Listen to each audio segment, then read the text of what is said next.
এই মুহূর্তে যে আপডেটের দিকে আমরা নজর রাখবো, 21শে জুলাই কোনো নিহতদের পরিবারকে অর্থের প্রলোভন দেখানো হয়নি, কেউ চাপ দেয়নি। মমতা বন্দ্যোপাধ্যায় দাবি খারিজ করে জানিয়ে দিলেন 21শে জুলাই নিহতদের পরিবার 21শে জুলাই সমাবেশে না আসতে নিহতদের পরিবারের উপর চাপ সৃষ্টির অভিযোগ এনেছিলেন মমতা বন্দ্যোপাধ্যায়, যদিও সেই দাবি পুরোপুরি খারিজ করে দিলেন 21শে জুলাই নিহতদের পরিবারের সদস্যরা। দু ভাগ হয়ে গেছে, কে ভাগ হয়েছে না হয়েছে আমরা জানিনি। আমরা যে দেখেছি, যে ডাকে তাকাইছি। আপনাদের কাছে কি কোথাও পুলিশি চাপ এসেছে যে ঋতব্রত তৃণমূলের অনুষ্ঠানে আপনাদেরকে যেতে হবে, এরকম কেউ না এসেছিল না না? না কোনো চাপ আসে না, এবারে এসে এবারে এখনো ডাক আসেনি? হ্যাঁ। কারণ সোমবার আর তো দুদিন বাদে 21শে, দুদিন কি 3 দিন বাদে এখন ডাক এসেনি। এবারে কি এখনো কি ডাক এসেছে? না, আসেনি এখনো অবশ্য। এখনো ডাক আসে না পুলিশ আপনাদের বাড়িতে এসেছিল না? না এবারে এখনো আসে না, আচ্ছা, কোথাও কি একটা বলা হচ্ছে যে ঋতব্রত তৃণমূলে যাওয়ার জন্য আপনাদেরকে চাপ দেওয়া হচ্ছে, এটা ঠিক? না না না, আমাদেরকে কোনো বিষয় নিয়ে কোনো কেউ, দল বলুন, কোনো কেউ, কোনো টর্চারিং, কোনো কিছু নয়। কোনো ঋতব্রত তৃণমূলও ফোন করেনি, আর কোনো ধমকানি চমকানি কোনো কিছুই হয়নি। সাময়িক আইবি থেকে আমাদের প্রত্যেক বছর যে খবরাখবরগুলো নেয়, সেই খবরাখবর আর আদার্স কোনো জায়গা থেকে ভয়, অভিযোগ কিংবা কেউ বলেনি ফোর্সফুলি যে আমাদের এখানে আসতে হবে, এরকম কোনো কথাবার্তা কেউ ফোন করেনি। ইভেন মমতা ব্যানার্জি বিগত 2 বছর ধরে নিজেই চিঠি আমাদের দেয় না। 2 বছর ধরে মানে 2024-এর পর থেকে মমতা ব্যানার্জি আমার পরিবারের সঙ্গে কোনো যোগাযোগই নেই। ন্যায় তো হলো না, তার মধ্যে অন্যায় হলো। উনি মনীশ গুপ্তকে ওনার চেয়ারের পাশে, আমাদের চেয়ারের পাশে বসালো। এর আগে 2024-ও বলেছি, 25-ও বলেছি, আমাদের বিরোধী দলনেত্রী যতদিন ছিল ততদিন স্টেজের সামনে ছিলাম। উনি যখন থেকে শাসক হলো তখন ওনার মঞ্চটা ছিল বিনোদনের মঞ্চ।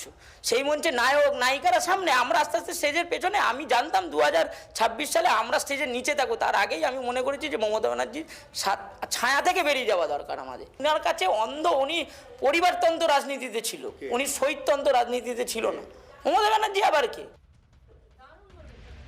21শে জুলাই নিহতদের পরিবারের সদস্যদের নিয়ে মমতা বন্দ্যোপাধ্যায় ঠিক কি বলেছিলেন একবার শোনাই আপনাদের। আমি শুনেছি এমনকি শহীদ পরিবারগুলোকে 21শে জুলাইয়ের যারা ছিলেন, পুলিশ থেকে ফোন করে বলা হচ্ছে এদিক নয় ওদিক যাও, মানে বিজেপির দিকে যাও, বিজেপি স্পন্সর বালিশের দিকে যাও, বালিশ পালিশ করতে যাও। তাদের আবার অনেক টাকার উপহারও দেওয়া হবে।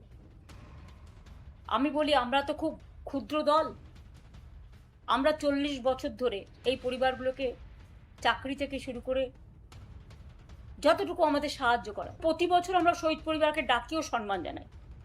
এবারে যদি ভয়ে, অর্থের পরিসীমা ছাড়িয়ে যদি কেউ আপনাদের সাহায্য করতে চান, এটা আপনাদের সিদ্ধান্ত। আজকে দিন বদলেছে, সাময়িক, আমরা বুঝতে পারছি আপনারা অনেক ঘেরা টোপে আছে। আমি জানি পুলিশ অনেক জায়গায় বলছে যাবেন না যাবেন না যাবেন না, আটকে দেবো আটকে দেবো আটকে দেবো। আমি প্রশাসনকে বলবো নিজের মতো নিরপেক্ষ থাকুন। এক পক্ষ হতে গিয়ে মনে রাখবেন জীবনটা অনেক দিনের। দিল্লি টলমল হলেও এখানে কিন্তু ঢলমল হয়ে যাবে।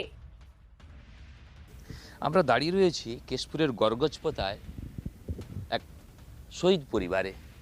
21শে জুলাই 1993 যিনি শহীদ হয়েছিলেন এই কেশপুরের, তিনি একজন, যতজন শহীদ হয়েছিলেন তার মধ্যে তিনিও কিন্তু একজন, শেখ আব্দুল খালেক। তার পরিবারের সামনে আমরা দাঁড়িয়ে রয়েছি।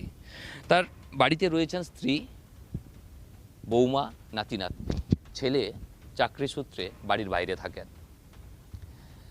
প্রতি বছর তারপর থেকে 21শে জুলাই শহীদ দিবস তিনি ধর্মতলায় যান নিয়ম করে,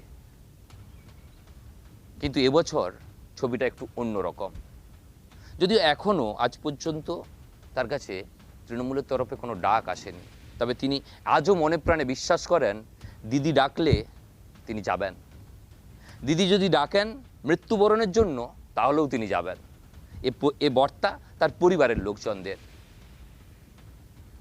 কোনো ঋতব্রত শিবির বা কালীঘাট শিবির তিনি বোঝেন না, তিনি শুধু একটাই নাম বোঝেন, মমতা বন্দ্যোপাধ্যায়, যার ডাকে 1993 সালে কলকাতা গিয়েছিলেন এই পরিবারেরই তৎকালীন যুবক আব্দুল খালেক। কেশপুর থেকে ক্যামেরায় সুজয় নায়কের সাথে দেবব্রত সরকার, TV9 বাংলা।